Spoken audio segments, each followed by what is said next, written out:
ભાવનગર જિલ્લાના તળાજા તાલુકાના ધાણા ગામે વાડી વિસ્તારમાં ખેડૂત ઉપર દીપડાએ હુમલો કર્યો હોવાની ઘટના સામે આવી છે।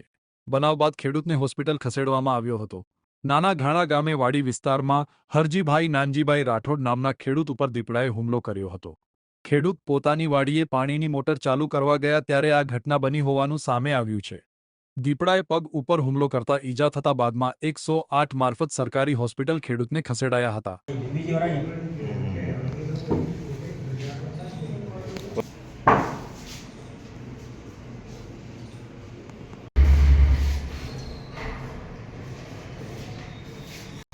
આપનું નામ? હરજીભાઈ નાનજીભાઈ રાઠોડ।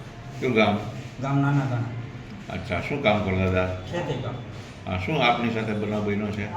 જ્યારે હું પણ મોટર ચાલુ કરવા જતો ત્યારે દીપડાએ અચાનક હુમલો કરવાથી ઈજા થયેલ છે। અચ્છા, કેટલા સમયથી તમારી વાડીમાં દીપડો રહે છે એવું કંઈ? છેલ્લા 5 મહિનાથી રહે છે। કેટલા દીપડા છે? દીપડો બીજો જોયો છે, એ પહેલાં એક મોટો દીપડો હતો, હવે એક નાનો વાળેટો હતો। અચ્છા, બીજા કોઈને કંઈ ઈજાઓ કરી છે? બીજા કોઈ ઈજા કંઈ ત્યારે કરેલ નથી, ના ચાલો બનાવ મારી પર કરેલ છે।